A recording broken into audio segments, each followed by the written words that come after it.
Few years down the road, it's not working out. Is there a probable cause for an annulment? Yes, because they did not enter into this willingly. They were coerced, they were forced, they were, berated by their parents, blah, blah. It wasn't a free will choice. So what they had was not a real marriage. The decree of a nullity means that there wasn't a marriage to begin with. They were never really married. Because there was this impediment. There was no free will in this. Do you see what I mean? Now that's a very blatant example. But you get this idea. Because God is in covenant relationship with his creation, he wants a loving, willing relationship with his creation. If you're not willing, he's not going to force himself on you. So he's going to let you go your way. And that is the punishment of hell. God lets you have your will, your way. Ooh, think about that. The punishment of hell is God giving you your will, your way. You don't want him, you don't want his grace, you don't want his love, fine. You live forever without it. And that's the real... Because what happens to those souls that finally realize God and his love, it becomes the pain of hell. That's the real pain of hell. Is knowing that this was my opportunity that I had, and I threw it away for pills, booze, a relationship, an illicit affair, I don't know. Fill in the blank. Right? Is everyone following me? Yes. Good, good. So this idea that God sends you to hell, no. The catechism itself says it doesn't happen that way. You choose it. You'd say, well, no one in their right mind would choose to go to hell, Chip. This just doesn't make sense to me. Yes, they do. Again, just look at your human relationships. How many people do you know live with a bottle? How many people do you know live going from one meaningless hookup to the next? How many people do you know gamble their lives away? They go into gambling or drugs. I mean, those are like obvious. But other people that just, they don't have... They're very unhappy the way that they are, but they can't seem to break away from the thing that makes them unhappy, whatever it is. That's living in hell now. And there are many, many people. Addicts are just the identified patient of a greater problem that's in our human condition. And addicts, recovering addicts, are the best ones to talk about or know and experience the redeeming power of God's love.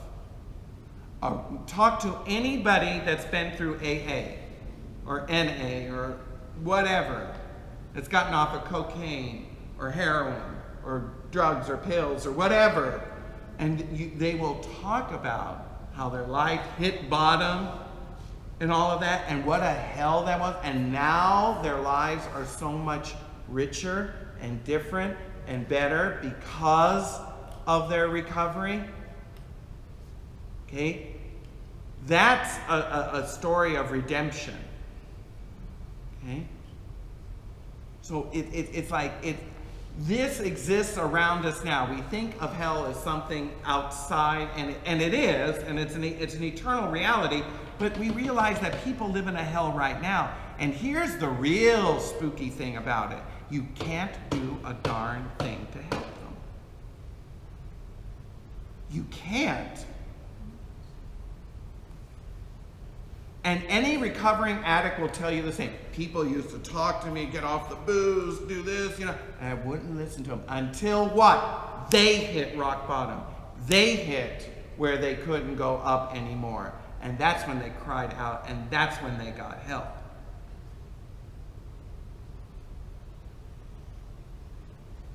So note that this exists now in our human relationships. This is not something to wait till after you die. It is, but there's a reality that exists now. And part of our job as those who have been touched by the love and the grace of God is to be that beacon of hope. You don't have to live with the bottle or the pills or the illicit affairs or whatever it is that's bringing you down. But we have to show that love. We can't just say, oh, if you don't stop that, you're going to hell. Believe me, they already been in hell. They live in it. You don't need to tell them they're going to hell. They already are living in it. What they need to see is heaven. Can you live in heaven on earth now as much as people live in hell on earth now? Absolutely. And who are the best examples of those people living in heaven now? The saints. They lived in a reality of heaven right now. They lived in this love relationship with God that the Song of Solomon that we hear is talking about. They lived in it so deeply that it was infectious.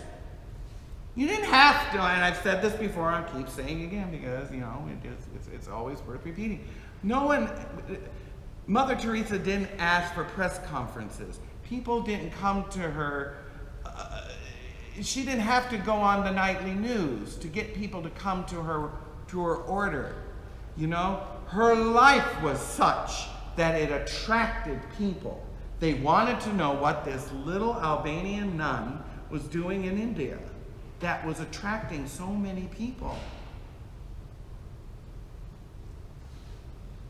And what did she say? It's our love for Jesus in the Eucharist. I see the face of Jesus in the poorest of the poor. I see Jesus. And she has to act. That's it. That's it. She didn't need a funding campaign. She didn't need telethon. She didn't, you know?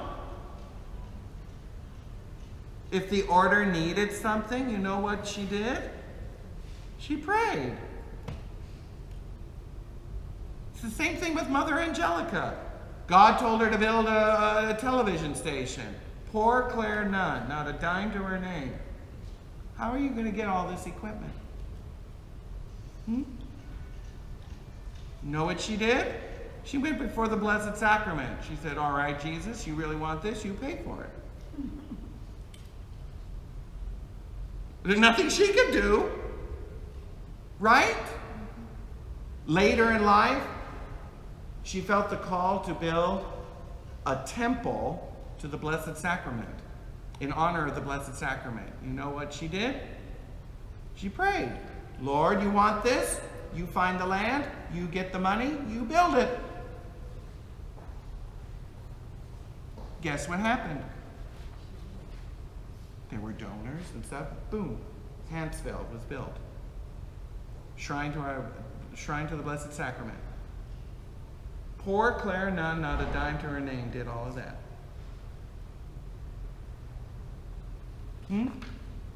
See what I mean? That's what I'm talking about. You live in that love relationship with God and let God deal with everything else. That's the secret. That's the secret of the saints, living in this love relationship. And again, I've said it before, and as we're nearing the end of this study, that's what you need to pull from this study of the Song of Solomon. God loves you in this manner, in this unique way, and he's calling you in the way that I am my beloved's and he is mine. He loves me. He loves the whole world, but he loves me and has called me to be his bride. And if I get a hold of that and run with it, the world will be changed, because the world is sick for this kind of love. It is dying to see this kind of love. So let's keep going. verse 10, chapter 6. Who is this that looks forth like the dawn, fair as the moon, bright as the sun, terrible as an army with banners? Notice how this is the girlfriends, remember? The chorus. Verse 10 is the chorus. Whom are they describing? The beloved. The beloved. This is the maid, the one whom the lover loves. Fair as the moon, bright as the sun. Fair as the moon, bright as the sun. Remember our meditation for the coronation of Our Lady? Revelation chapter 12, Our Lady is clothed with the sun, with the moon under her feet, and stars. This imagery of being clothed with the sun and the moon is the glory of the beloved, of the bride. Okay. Verse 11, I went down to the nut orchard to look at the blossoms of the valley, to see whether the vines had budded, whether the pomegranates were in bloom. Before I was aware, my fancy set me in a chariot beside my prince. Verse 13, return, return, O Shulamite, return, return, that we may look upon you. Why should you look upon the Shulamite as upon a dance before two armies? Now, I want to mention this. This is a very important statement. The Shulamite. And I like what your commentary says about this. Verse 13. And in fact, I just want to read it. Various interpretations of this term have been offered. One, the RSV takes it to mean a woman from Shulam, although no town of this name is known to have existed in ancient Palestine. Two, others consider it a variant spelling of Shunammite, although evidence for this is minimal. I subscribe to the third interpretation. Perhaps best it has been identifying as a feminine form of the name Solomon, which means roughly man of peace. The address might be rendered thus, O woman of peace, or even O Solomoness. What I would propose to you is this. This woman has been so united to her husband, she is a feminine version of himself. He is her better half, if you will, as we would use in our vernacular.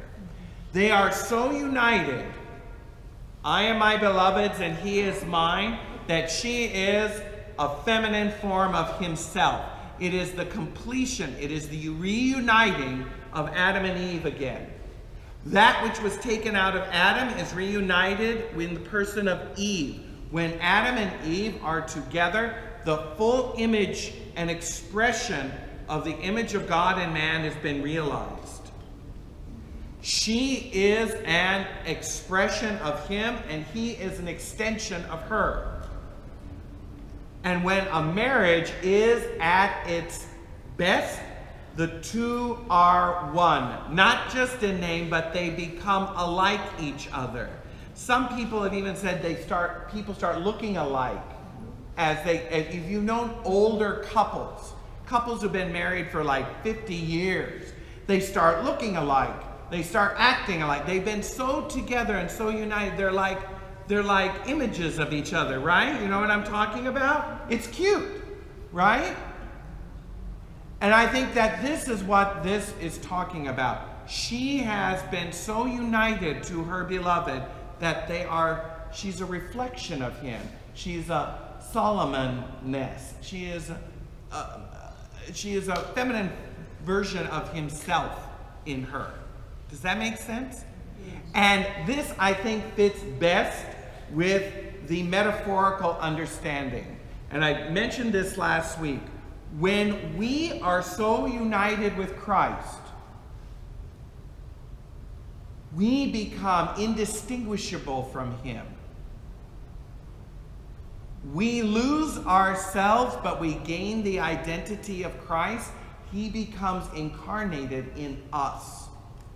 Does that make sense? Yes. We become so united with Christ that people can't tell us apart. That, I think, fits in with what this is talking about. And that makes perfect sense when you look at the book of Revelation. And the bride of Christ, who has made herself ready with the good deeds that are done, that have been granted her to do. She is clothed with the grace and the works that have been given to her by her bridegroom, Christ himself. She becomes a reflection of him on earth, and then later united in heaven. Does that make sense? I think that has always been the best understanding of this. Because you're right, there is no town of Shulam that this would make sense. If she's a Shulamite, it implies that she's from the town of Shulam. Well, there is no such town in Israel. So that kind of breaks that down. It's like, well, who is this Shulamite then? What does this mean? And I would have to argue that I agree with the third rendition, with that little addendum, that she is a feminine Solomon. She is so united to her husband that the two have become so one that they become basically working on the same wavelength with each other. They become like twins. You know how some couples get that way when they're just like twins, they dress alike, talk alike, you want to puke because they're so in love? You know? That's what I'm talking about. They become so united that they become they're two of the same person. And that is our goal spiritually with Christ. We become so alike that we can't tell Christ and me apart. Because it's Christ that's working through me and in me. You don't see Chip anymore, you see Christ. That's the goal.